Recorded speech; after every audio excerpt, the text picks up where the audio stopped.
Crash Bandicoot 2 sucks. Crash Bandicoot 2 gave us a level that is not easy to complete.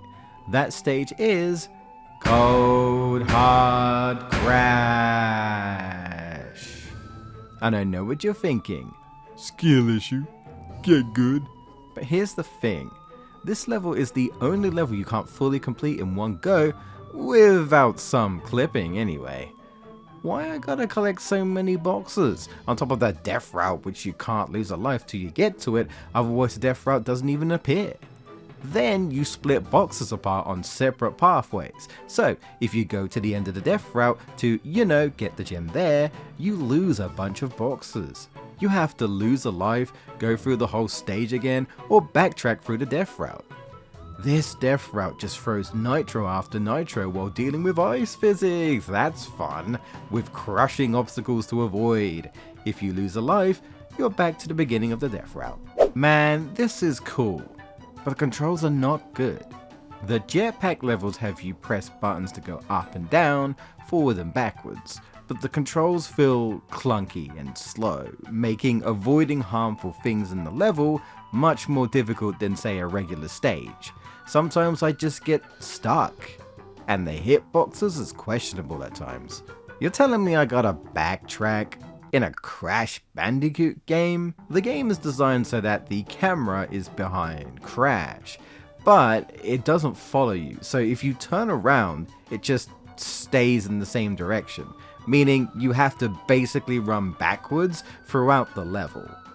Hope you've got the level memorized, or it's straight into a pit for you, or die to an enemy or obstacle. Gotta love that. Crash 2 has secrets for you to find. Usually they are teleporters that take you to hidden levels. Some of them are more obvious than others. And then there's just one that requires you to take a leap of faith by jumping down what would usually be a pit that will kill you?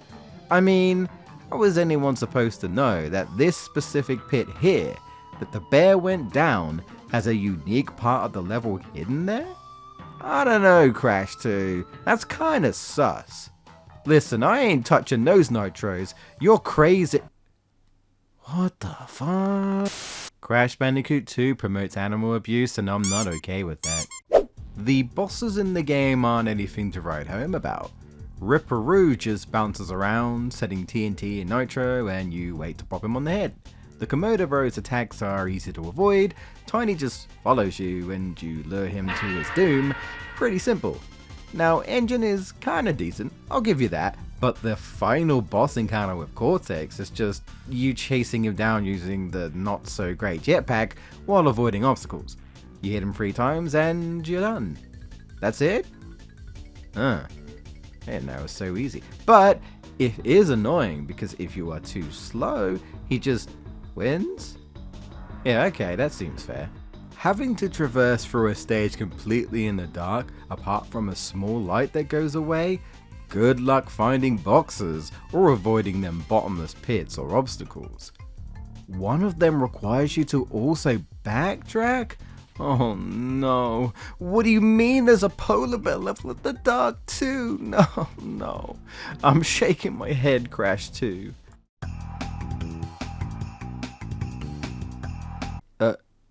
Oh, I don't think that block's supposed to be still invisible, but okay.